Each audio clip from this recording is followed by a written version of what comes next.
welcome back to the Champagne series here on BrightIAM podcast. You know who I am. I'm Lucy Black, and I am so happy because today I have a lovely friend in the studio.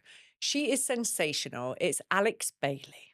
Hello, Alex. Hi, Lucy. It's We- so good to see you. We're going to have a little chin-chin Yeah, because this go is for the it. Champagne series after all. Cheers. And we get to have a little drink on the job, which I'm delighted about. And we're drinking Everflight Vineyard Sparkling today, and it's just won a gold award. So a little plug for them. Well done, Evelyn. Yeah, cheers. Cheers to us being together here. So Alex and I have known each other. Let's try and do the maths. So I would say at least 4 or 5 years. I think 5, yeah. And we met when our children were at the same school in Sussex. And instantly, I loved you, Alex, because you came beaming up to me with your beautiful smile and introduced yourself and suggested we should all get together with the kids and have a bite to eat in a local restaurant. Because they're all the same age. They're all the same age. So we've got 13 months or 14 months between ours, haven't we? So one in the year above, one in the year below, and two in the same years. Yes. And it was such a forward, fun, lovely thing for you to do, actually, because we were new to the school. I loved it. And I thought, wow, this woman's great. And then when I heard more about your work and your history and all of the inspirational things you did, you just keep going up in my estimation. So you absolutely, truth is the truth. You know what I'm like. I can't lie. If I do, my face goes funny. It's just wonderful to have you here and actually to have you as a guest that on a show where we're empowering women to become the most that they can be. Yeah. Well, I love seeing you do stuff like this because this is what you're born to do. So Yes. I'm really happy to be one of your guests. Good. Well, I tell you what's probably quite nice for the listeners is for you to do a little overview on Alex. Who's Alex Bailey? What do you do for the day job? What are your passions? How did it all start? I've always been an observer of human nature, so ended up as a psychologist with no surprise to anyone who knew me. Okay. And that really drove my fascination of people. And I thought about doing criminal psychology because I was fascinated in that.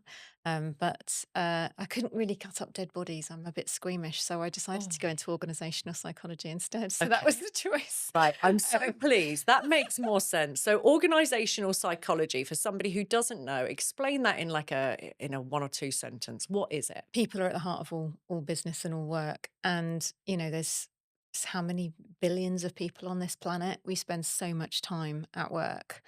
Organizational psychology really explores how we can make work life better. And for me, that's at a real base human level. So it's not about just improving processes to improve performance. It's about how you can actually support people to really thrive and be the best humans they can be in an environment that supports them to be seen and heard and really feel valued and respected as an individual. So this isn't some, as you know, I've done psychology myself, but just for other people listening, this isn't just some fad that means your boss can get the most out of you.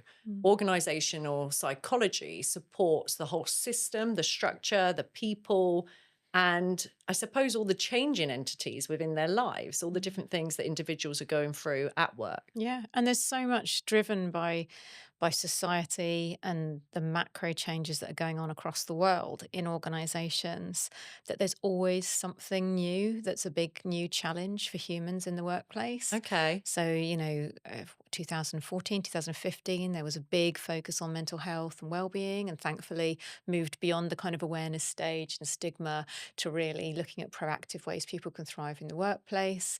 Then obviously through the pandemic, there was a huge shift to hybrid and remote working. Yeah. Now we're looking at the massive change that AI and tech advancement and the pace of change that that's driving, and really trying to support humans to be their best in that new changing world, which is it's just the pace and the volume is so rapid and so intense that this world feels very unstoppable and unsolvable. And I use those words. That's one of my heroes, Meg Wheatley, made that statement, and it really, really struck me that it does feel unsolvable and unstoppable. This world, you're on it, and you've got to keep going, and you just can't get off. Yeah. There's so much happening all the time. So anything that we can do to support people to really feel like they can still be themselves, they've still got an identity. I think that's huge right now. Okay, that's an interesting one. So to be able to be yourself at work and have your own identity in this changing world. Especially Okay. with things like digital twins and AI augmentation and agents coming up at work. If you can have a digital twin, then who are you?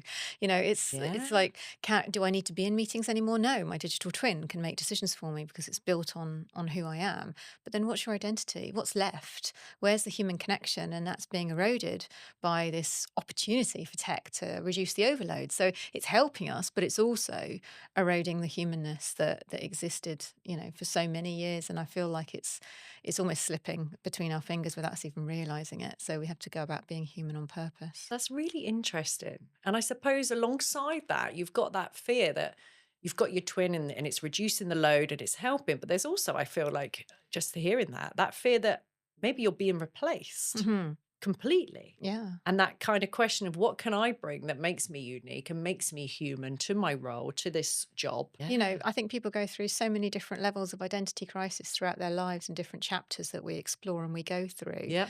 That this constant question of who am I in this world? Who am I now? Mm. Who am I 5 years ago was a completely different answer to the person I am now. Oh, and And I, blimey, isn't it? And it isn't it changes almost annually. right?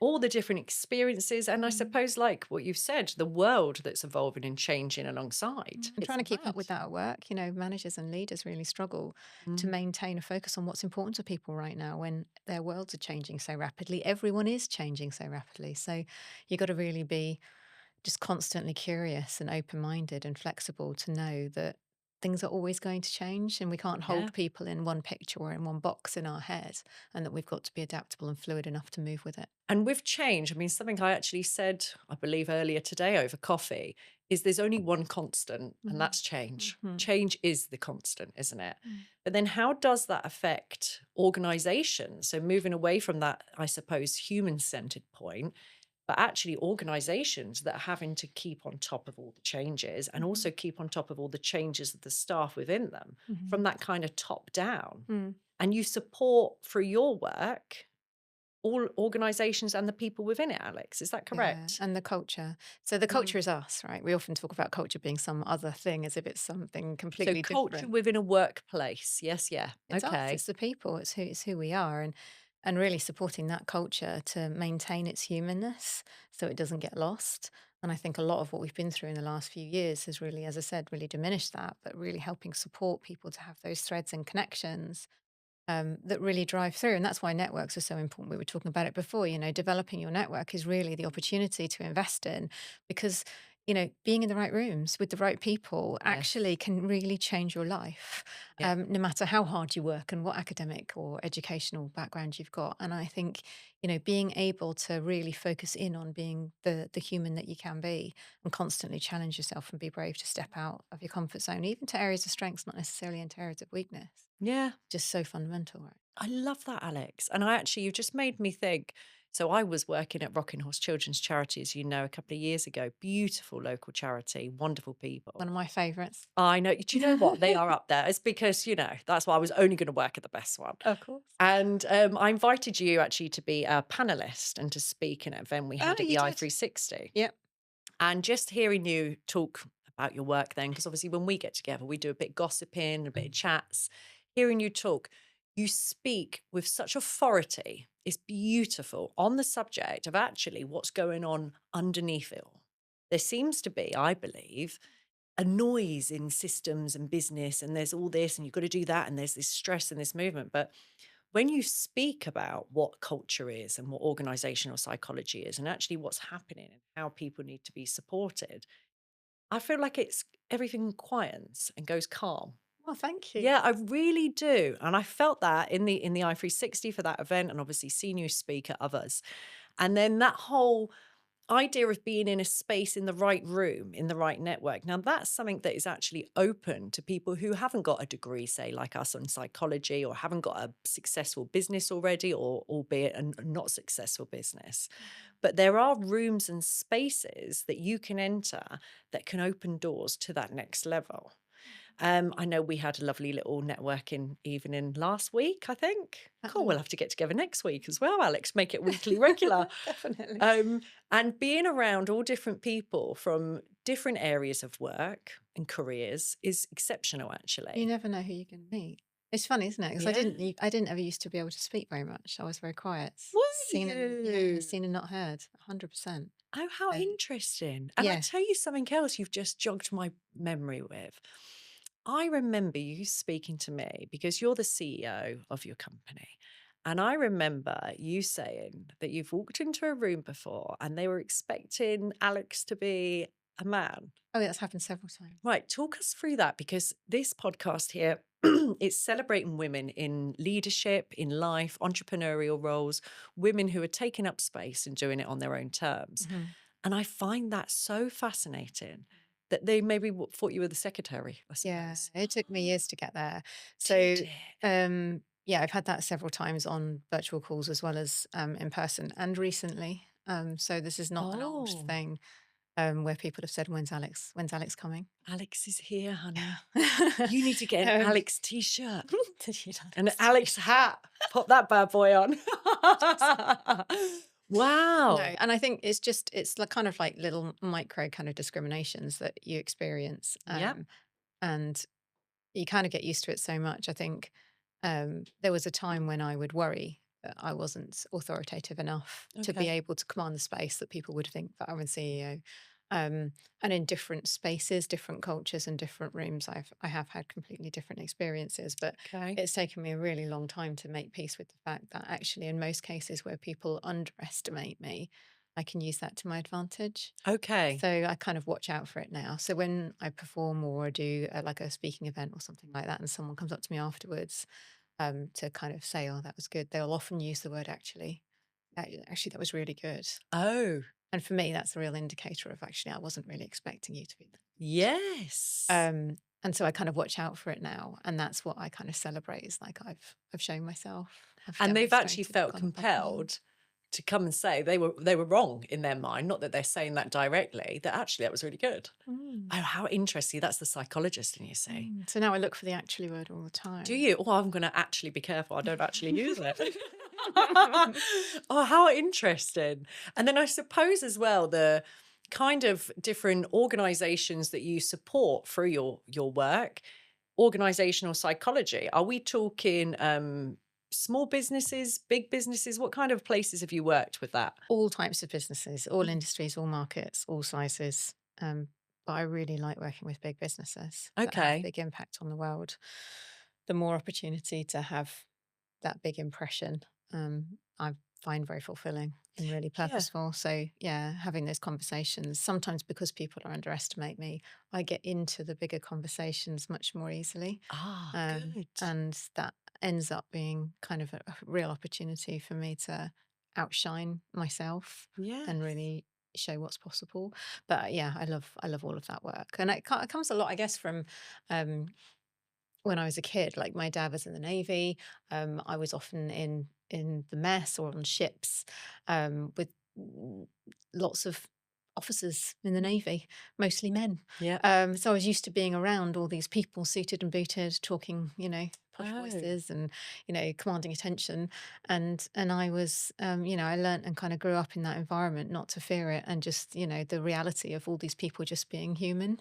And actually, that really helped me going into business in the beginning of my career when it was still incredibly male dominated in the environments that I yes. worked in, which was in finance and banking. Oh, so you Um, started off in finance and banking. mm, How interesting. Okay. And I love it, Alex, that you've said that you grew up around people in suits, men, booming voices, posh voices, people in these authority positions. So you weren't just flung into this new zone that you'd never been I in wasn't before. scared at all. I was walking Mm, into boardrooms full of people where other people would say to me, "Gosh, weren't you nervous?" And I was like, "No, actually, not at all." And mm. it's almost like I just see the person, and that's really helped me my whole career. But it's taken me a long time to find my voice and to find the authority in my voice, and Okay. that's been quite a journey. It's something actually I really promote now with a lot of the I guess the new generation of women that work in their careers in Bailey and French and in the world that I support, is to really help them find their voice and say it out loud. So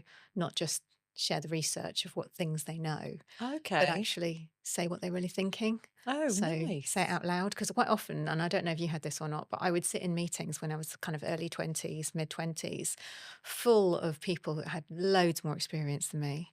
Um, And I would sit there while they were talking or presenting and sharing presentations, and I'd think, well, that's wrong. That's not true. Mhm. Or have they haven't thought about this? But I was so scared to say anything because I thought, well, surely someone else has noticed this and would say Mm. it. And then when I finally learnt to just take the plunge and say, no, that's just not correct. It's not that way. You've got it wrong. Like, we need to think about things differently. I went through a bit of a bumpy period of being too blunt, and I Yeah. needed to kind of be very careful and cautious about how I brought those thoughts into the Yeah. room. But getting through that hurdle of saying it out loud Mm. was just absolutely phenomenal breakthrough for me. I suddenly realized that I had a voice and people actually cared about what I thought, not just what information I knew. Oh, So now I share wow. that a lot with people, and I have done throughout the whole time I've had Bailey and French for the last 12 years. Is always saying to people when they're new into roles, I just want to know what you think. Tell me what you think. Constantly inviting them, say it, say Oh, it, say it, Alex, because I love that. you've got to get it out of your head. You can't just sit there thinking things and not say it. You walk out feeling so frustrated. Yeah, and to asking somebody, because we've all had mentors in our lives, in our paths, and to be in a work environment, you're the CEO and you've been taken on, and the CEO is actually saying to you, tell me what you think. Mm. Like that is such an invitation to share. That's wonderful. It's so empowering. It is empowering, and I wish that I had had that, and I Mm, didn't. Actually, I had to push in meetings where yeah. people were not waiting or inviting me into those meetings. They were, I had to really elbow my way into the conversation, but steadily learnt to grow that voice and my place and presence in those Oh, meetings. thank goodness you did. And now you're illuminating the way for the next lot. This is what it is. And I think that's what it's like being a midlife woman. Yeah. And, we're in our midlives, or supposedly, depending which way you look at it.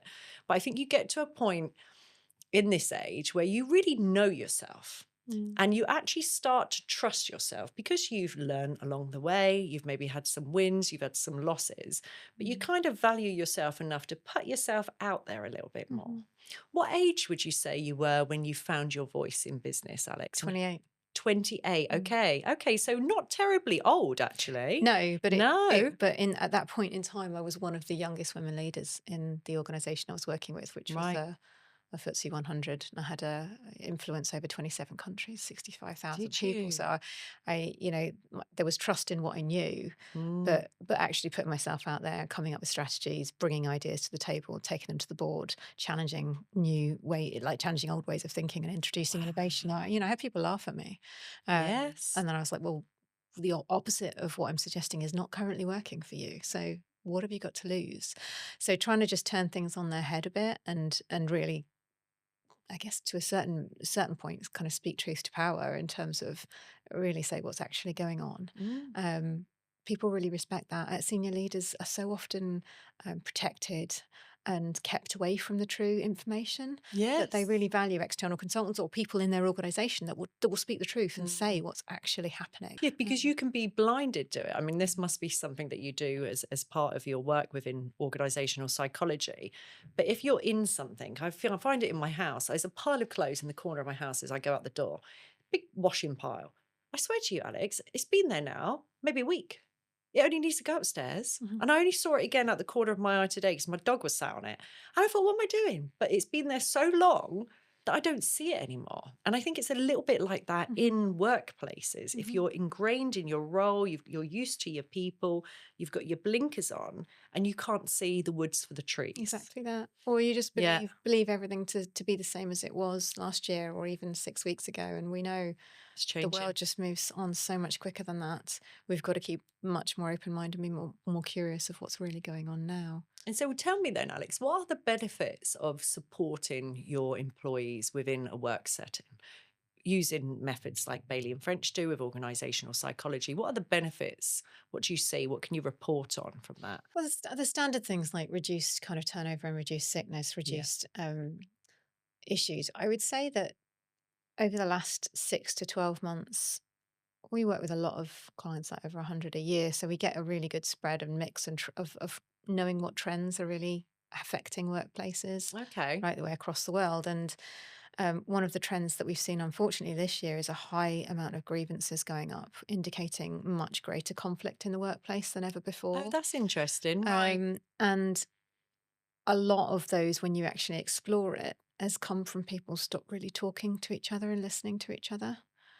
Um, and so that really is where we start, is at So that that human dialogue communication. and connection. It's just Mm. lost, which means that when people feel aggrieved or agitated about something, they're much more likely to take a formal grievance route and really push something in a conflict situation that actually could be mediated and sorted out through a conversation. But because the relationship's deteriorated, where they've just not spoken, a couple of text messages here or there, Mm. never seeing each other together in person, never really recognizing what's going on for that person, or even thinking that, gosh, they might have had a really bad day today. Yeah, yeah. Being able to recognize that being human is to constantly learn and evolve, and expecting people, managers, first time managers sometimes who've never managed anybody, Mm. expecting them to be perfect on day one. And if they're not, you're going to take them down a grievance route. It's really hard. I think businesses and organizations have got a really hard working environment and culture brewing that is dangerous, actually, because it stops you then from doing the great work,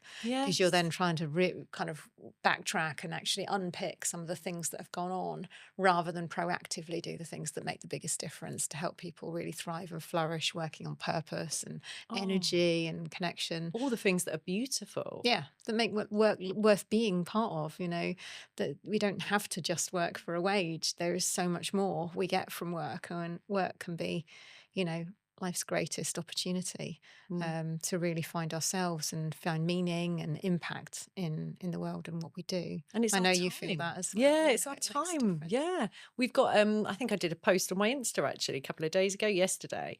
There's 200, oh no, it's not 200. Ah, can't remember now. 252 working days a year if you take away bank holidays, weekends, a couple of I don't know, weeks holiday, whatever. And that's 2016 hours of work a Hmm. year. That's a lot of your life. Hmm. That's a lot of hours of your life.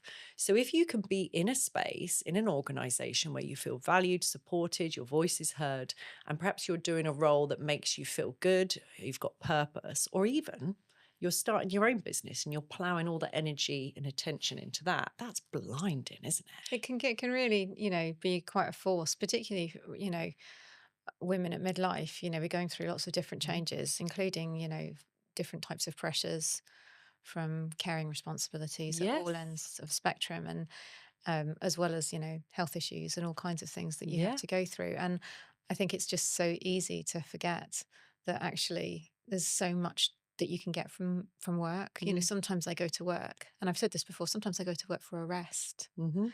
And it's almost like it's that place where I feel appreciated. I've got two Mm. teenage kids. Like, Yes. going to Yeah. work and feeling like I'm doing something and Yeah. that's actually appreciated and valued is really exciting. Oh yeah, So that's completely new, isn't it? Because it's I really can't nice. buy enough shopping, clean socks fast enough. There's always a grievance or complaint at At my home. house. And that's really interesting, Alex, what you're saying there, because it is that midlife, and you're also wedged right in the middle of teenagers, Mm, children, I don't know, maybe slightly older. Some of them have left home, and they at that point. Health deteriorating parents, mm, because it's that age, they're getting, older that side.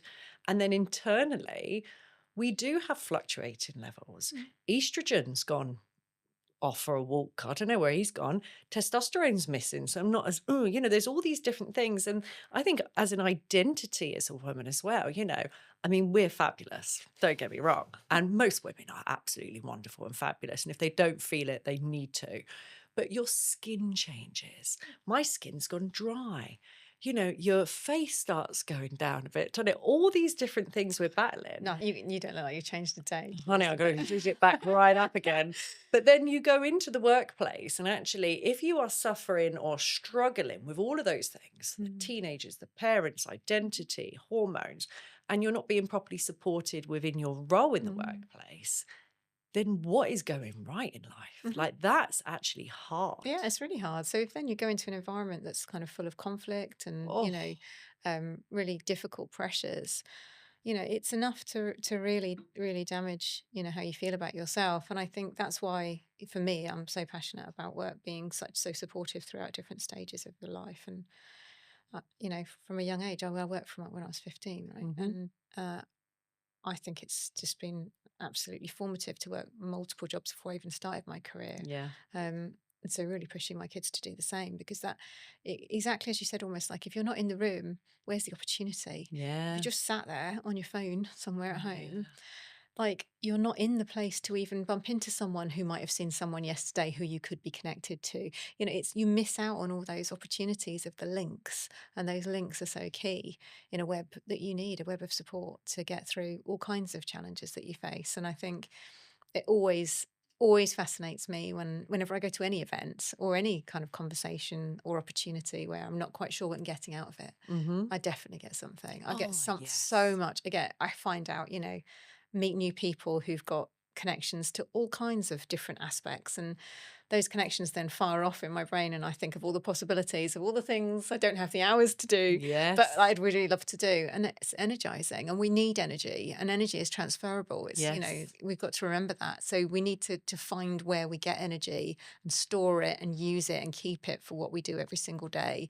So I think it's also very underestimated in the workplace. Energy sounds a bit woo woo and a bit No, it's bit fluffy, important. but if you ask any CEO if they know where in their organization their energy lies, they'll all be able to tell you which team's got Yes. the energy, who's working on Yeah. the new product that's everyone's really excited about, or Mm. who's got a fantastic client that's really raising, their standards, who's doing something that is all of a sudden come out of nowhere and the team have completely, smashed it. They'll know where the energy sits in their organization, and that energy you can light fires from it. You can bring it across the organization. You just got to be able to find it. You've got to be able to harness that, haven't you? And Hmm. also energy, just thinking back to the networking session, we were at Platinum, Mm. Martin Hoffman's, wasn't it, last week? And that energy in the room was really high vibe. All the people were beautiful, lovely people. It was fabulous. I really enjoyed myself there. But that energy isn't going from one person to another, it's multiplying. Hmm. It's actually, it grows. So the more we put that out, that positivity, and we can find those spaces where we can harness that power, the better things are. And then I was also thinking, I think it'd be quite nice for you to maybe do like an overview of your mats, your strength mats. Hmm. So I know that we did some sessions. I came up to London. Where were we? In London, somewhere beautiful. Where was that? That was beautiful. I came up and you had the big session in that big, beautiful building by the docks. Oh, I by don't the know. water. Yeah, by the water somewhere. I get lost. I Yeah. go in circles. But that was wonderful. Yeah.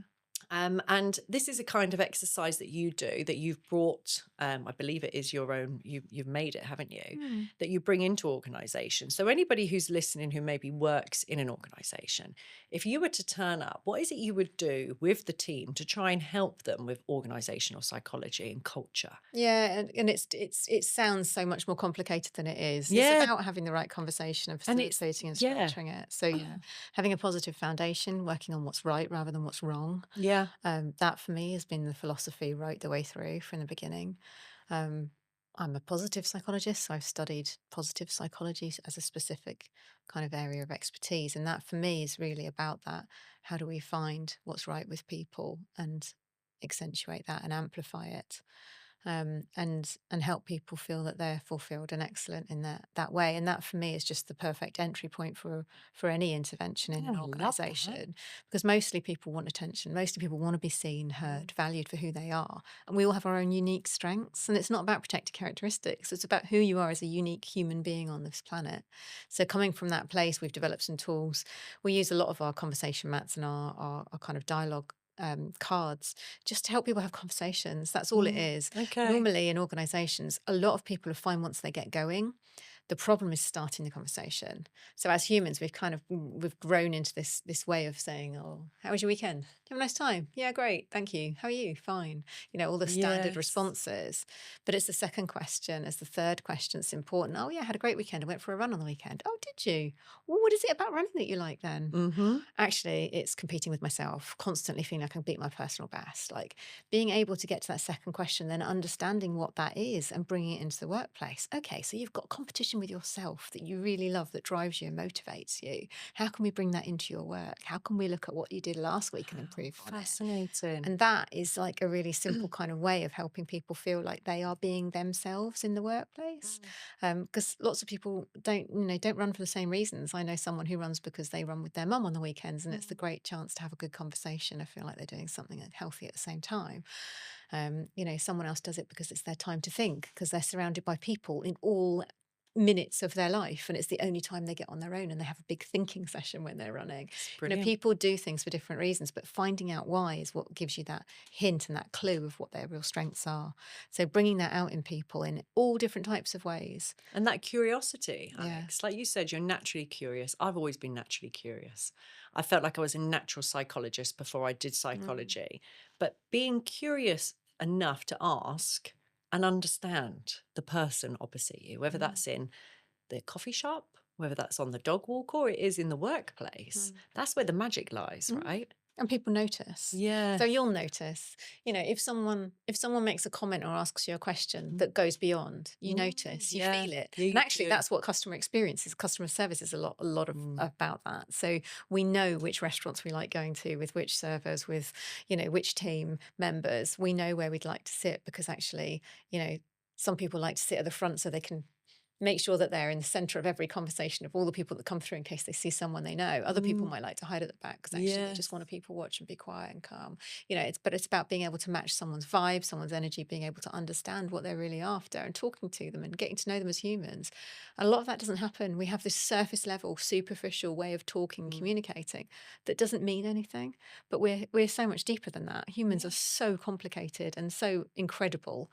I think we've got so much more to learn about ourselves. Oh, we have. Yeah. And you know what? It's so interesting having this podcast session with you and that kind of discussing the psychology of this human connection.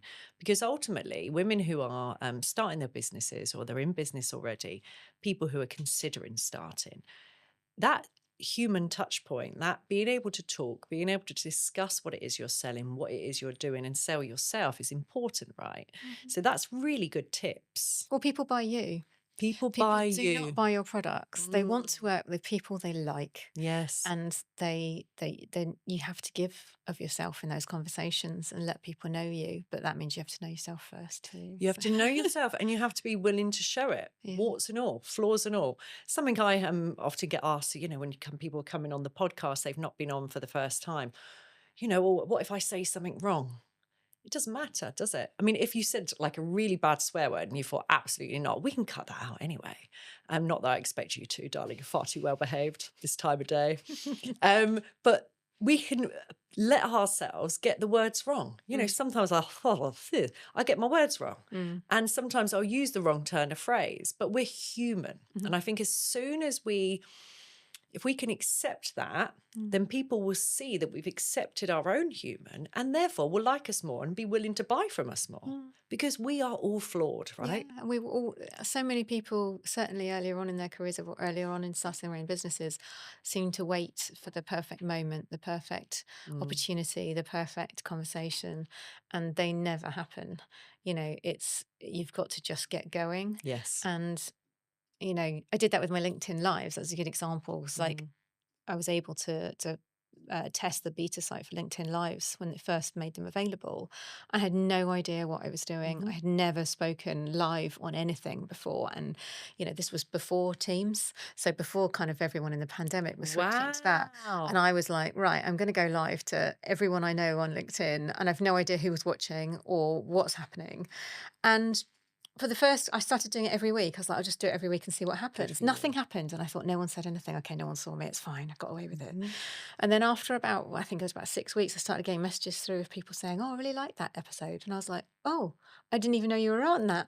Oh, because it didn't give me all the data when it was first testing the beta site. And we carried on doing it for about 2 years, and it led into the pandemic. And actually, I had people after that kind of saying it was the regularity of listening to that every single week that actually really helped, because it made something feel normal while everything was in chaos. Wow. And I was like, wow, I never even meant, never stepped out to do that. It was just me testing a site and going for it. Yeah. But if you don't try things and put yourself out there, what's the worst that can happen is people can say horrible things about you. Yeah. And believe me, people have said horrible things about me. Yeah. And I have, folded completely. And it's really affected me quite badly at points in my life when there was so much other stuff going on. And I couldn't believe the cruelty and the unkindness that some humans can have. And it really taught me so much about myself going through that phase and learning that this was all part of my growth. Yeah. This was part of me putting myself out there. I'd put myself in a public space. I'd shared more about myself than perhaps I should have done, or maybe not. Okay, You know, and it's like that interesting. kind of testing of my identity. Mm. And some people are going to like me and some people aren't.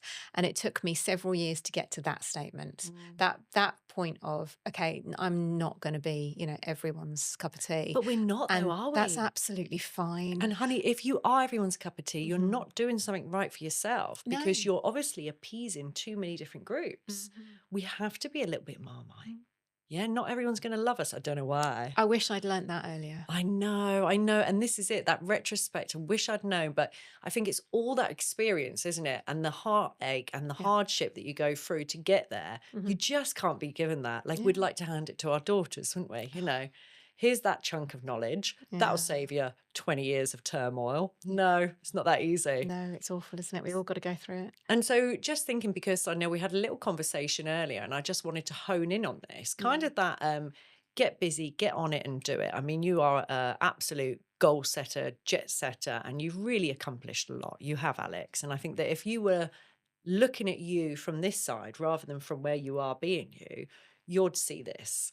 But you've recently got a new project that you started. Is that Mm. correct? A book? Because I don't Yeah. know anything about it. All I know is the word book. Tell me what it is you've got going on here. So, Rapid Reculturing is the name of the book. Rapid reculturing. Yeah, transforming organisations at pace and scale. So, I got together with a very long-term friend of mine, Kerry. We worked together in financial services over 20 years ago, and ever since then we've worked together in different guises. She's internal as a chief people officer, Okay. and obviously I went and set up my own consultancy. So kind of different pathways, but we've worked together in different organisations since, and always had conversations about the differences and the new ways you can work on culture in organisations. And we talked about writing a book for a while, and then we decided to just go for it. Good. And we didn't really know what we were doing. We'd never written a book before, but we kind of took it in turns. And I think a large part for me, having started several books and never got anywhere with them on my own, was knowing that I was committing to someone else. Like, she would write a chapter, I would write a chapter, we would edit them each Oh, other's. because you were in it together, there was that level of responsibility Exactly to the that. other person. Yeah. How interesting is And it that? kept me motivated throughout. It took us 2 years to write it. And the combination is something I'm really proud of, because it really captures kind of 20, 25 years of working on culture in all types of organisations across the world.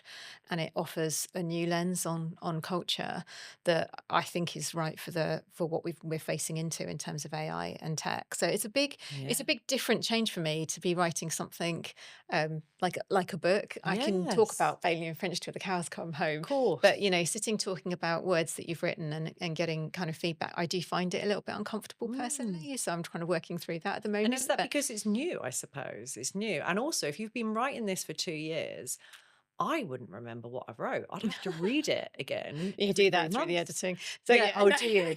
Okay. You're back I've and read it a forth lot. through that. Okay. Yeah. So we've got to that point now, and it's being published in July. So it's Is really it? So it's being published next month.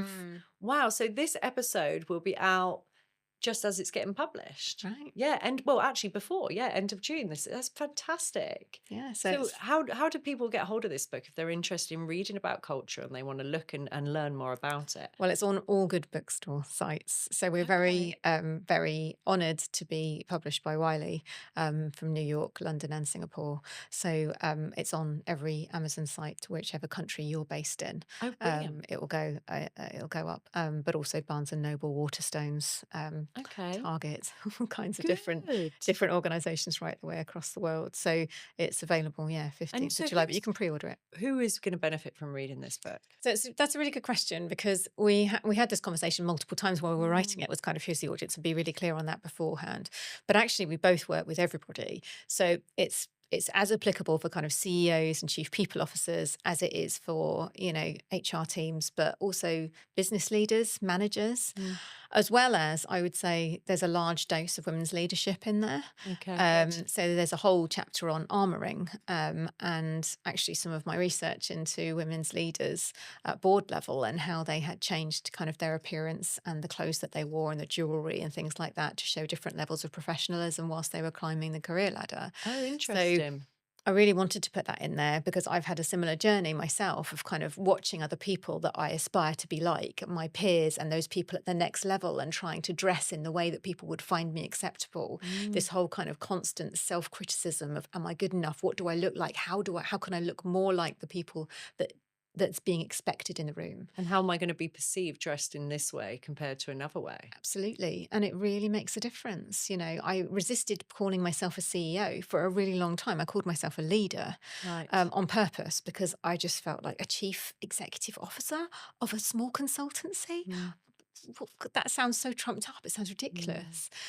But fascinatingly, someone said to me, like, you need to change your title to CEO. And it's Yes. someone I trusted. And I was like, no, all these reasons why I hadn't done it out of principle. Hmm. And they said, no, just try it. And I tried it.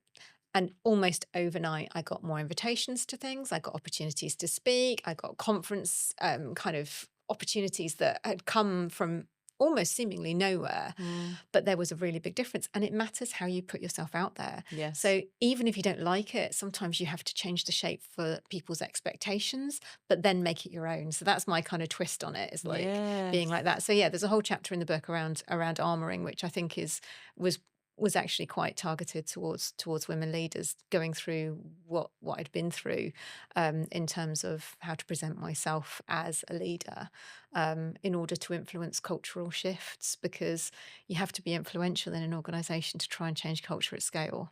So you have to really think about Wow.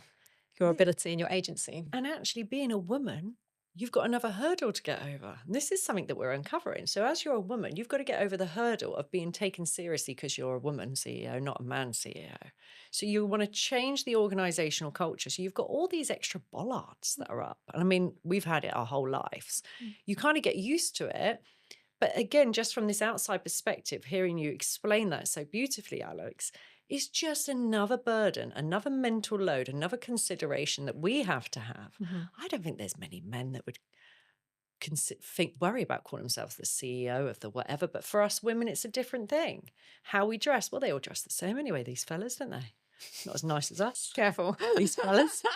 These I fellas. quite like a lot of those fellas. Yeah, do you like them ones in their suits? I've got to be honest, a lot of my supporters have been men. Have Yeah, they? and That's so actually, a positive. lot of people who have added those microaggressions and discrimination have been women. So I think there's a real Wow. opportunity to kind of shift the narrative around what is perceived out there, and how we behave and how we act and how we So dress. you've okay, how interesting. So Mhm. you've actually found that men in your career path have been really supportive, but Mm. actually there's been women that haven't. Most of the kind of step ups that I've been offered into new opportunities have come from men that I know, not women. Mm. I think there's a lot of superficiality, I think, in this whole kind of movement towards women supporting women, that is not Mm. as real as we like to think it is. Yeah. And I think you know it. You know it when you're Yeah. in the room. You can tell which people who are really genuinely warm and those who are Yeah. faking it. Because as humans, this is the thing, right?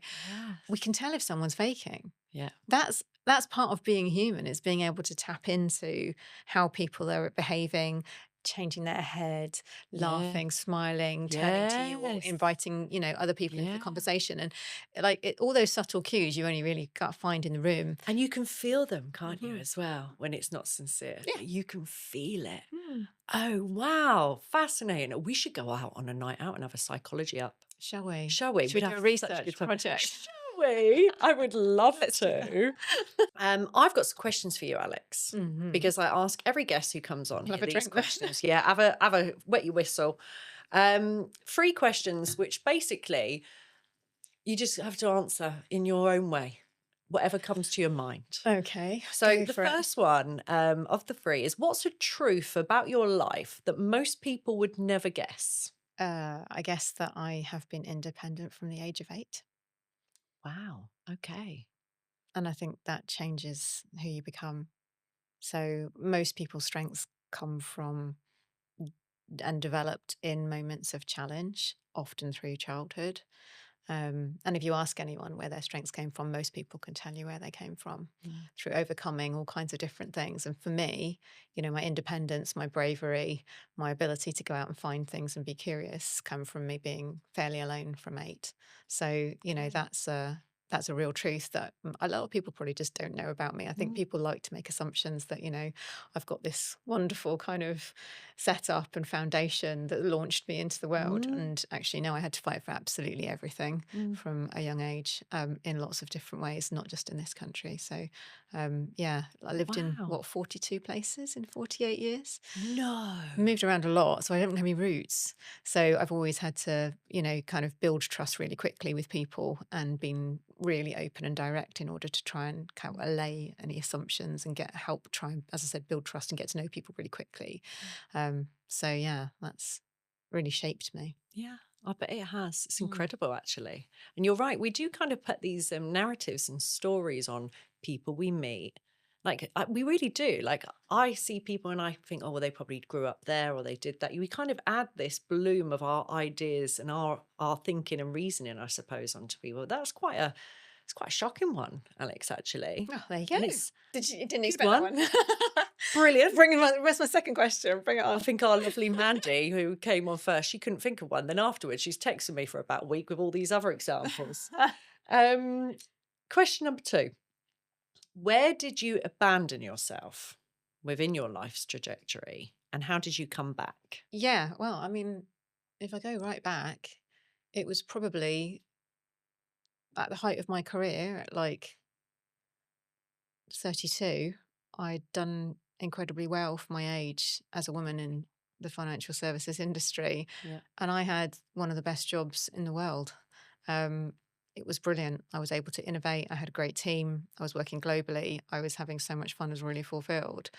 Um, and I had wanted a baby for a while, and it didn't happen easily for us. So when I became pregnant, I had to really abandon everything I'd set my life up to be. Um, and then had another one really quickly after that, so then I had to abandon everything. So having two babies really closely meant that I had to kind of abandon that idea of my career Yeah. being in that world, which I had really invested so much of my identity into, Mm. and let go of it all and stop. And I chose to stop work entirely, Good. just to be there for the girls. And how did I, reinvent myself to come back? I started did some volunteer work with Action for Happiness, which is um, really important to me. It's about developing more happiness in society, using evidence-based methods around positive psychology. So it was kind of right up my street, but I was volunteering here in Brighton, and I met Joshua French, and we started doing some facilitation together for that charity. And it just went really well. People kept saying, "Oh, you should do something together," and that's really how Bailey and French started. Okay. So I was doing some coaching and had some people who said, "Oh, you should come and speak to our manager," and it just kind of went from there. And I said to Josh, "Should we do something about this?" Um, and so really just kind of building the courage to do something on our own and go, actually, we can do this. I can leave that big career Yeah. with huge opportunities globally to work all over the world to do some amazing, amazing things. And I can still go and do even more and even bigger. And I have. So Ah, now I work with obviously like 100 odd clients a year, right the way across the world, all industries, all markets. And for me, that was so fulfilling to kind of almost like blast through what was possible in my previous career into something totally, I never imagined it would get this big. and it was with your craft as well. So you were able to, I mean, a question we've been discussing on this podcast is, can women really have it all? And if so, at what cost? And I know, because I'm very much same year as you were having your babies and leaving your career trajectory, I was doing the same. Boosh, there goes identity. Boosh, there goes your body. Boosh, I'm a mum. There goes sleep, there goes that. And actually, then you have another baby and it's double whammy. I know, I feel you. It's hard, hey? You could not do that same job with these two new responsibilities. But actually, what you've managed to do in the right time, in the right way, with the right intentions as well, that it's come from charity, much like me with Bright Cause, mine come through charity as well, volunteering. You've created and crafted and built around that. Mm. is beautiful and Yeah. wonderful that it's been such a success, Yeah. Alex. I worked very strategically to get them to sleep at the same time, to nap at the same time, despite being a year apart, so that I Right. could build my website in half an hour in between their naps. So, Wow. like, it was so, I was driven, really driven, despite being sleep deprived and, in that mum state that you're in. Yeah. I think there's so much creativity in those years Mm. as a mum when you're up in the middle of the night feeding or, Mm. unable to sleep at 5 once they've been up all night and you've been they've teething or whatever. Yes. I think there's still so much of your brain that is able to create and innovate. And I think actually I used a lot of that to really dream what was possible. Mm. And that was what I really put into things. And I really, truly work quite hard to make sure that people reach and achieve far more than they ever dreamt possible. And that is really like a big driver for me. It's like life just feels so short. I'm sadly, and I'm sure you have as well, lost lots of people far too soon. Yeah. And, just the thought that, you know, the amount of time that we have on this planet as humans is so precious, Mm. just to make the very most of every single second and every day. And that's what really drives my overworking, I think. Good, Crazy good. overworking. But yeah, I can't help it. I You've just got love so what I much do. to do. Well, this is it. I just love what I do. And you've got so much to give and to deliver through your work. It's very fulfilling. I couldn't be more privileged and honoured to work in the space that I work in. We Yeah. work with such amazing people. And do you know what? These such amazing people are such just amazing humans. And everyone is such an amazing human. There's like everywhere you go, there's people there desperate to just be seen and heard and wants to be able to do their very best. People don't set out to be bad performers. No. Everyone wants to be a high performer. Everyone wants to be top talent. Everyone wants to have strengths and to be seen. And you're And helping them unlock that. yeah. I mean, that is actually beautiful, Yeah, isn't it? especially, I mean, you work with people who are close to retirement age who've never, ever been told that they've got strengths. Mm. It is truly heartbreaking, Mm. for them to realise at the last part of their career that the one thing that they always got told that they were bad at was actually the thing that they couldn't stop doing because they loved doing so much. So it's Oh. like they just felt like they had the wrong career, and it's being able to help people find what's within them and what's possible as early as possible to get the maximum out of the time that they've got in the whole of their life, not just work and beyond. We know a lot of people that are really significantly impacted beyond work and say, actually, this has really changed me. Because it's your work takes all that time. Yeah. And if you can unlock something and have a new awakening in one area of your life, like the butterfly wings, it's going to affect and go across. It's beautiful, Alex. I love that. God, these are good, these questions. They really open up some good They're convos. brilliant questions. I'm You're a gonna do- great host, you are. I'm going to do 10 questions next time. Finally, Oh, because another my one. clock's ticking. If a woman is watching this, which I got a feeling that they will be, Okay. and she's feeling stuck where maybe you once were, what does she need to hear? Not what sounds nice. It's a coaching technique that I have used when I have been coaching. I don't do a lot of coaching now, but I do find that women often put other people before themselves. Now, I know men do that as well, so I'm not making a sweeping generalization here, but a lot of women have empathy for others and will do things for other people over and above themselves, which is why they often put themselves last and kind of suffer as a result of that. Similar to why I did the book. I did it with Kerry because I felt like I knew that I was going to be sending her the next draft. It's that accountability piece, but feeling like you're doing something for someone else, is really, really powerful. And I think sometimes when you're stuck, to put yourself in someone else's shoes, which is more of a natural state for women, and say, okay, if my friend was having this problem, how would I help them? It's almost like you can just see the answer instantly because you're trying, that's a natural state, is to be focusing on somebody else. Yes. And that's And you'd really be kind to your friend. Of course you would. You'd see all the good in everything they're saying. And you'd You wouldn't extend unpick them your it. heart. You wouldn't critique them. Yeah. And that can be a thing, can't it? We can, well, I say I really actively practice very much what you've just said. Try and treat myself with kindness. I don't talk badly about myself. I don't use bad words. But actually showing yourself kindness and compassion is harder than showing it to someone else. Sometimes it's so much easier to just lift yourself out of you and say that. And there is another thing. So I would ask people sometimes, is it permanent? Is it persistent? Is it pervasive? So is it permanent? Is it gonna not change? Is whatever's going on right now, is it ever gonna change? Normally it's not.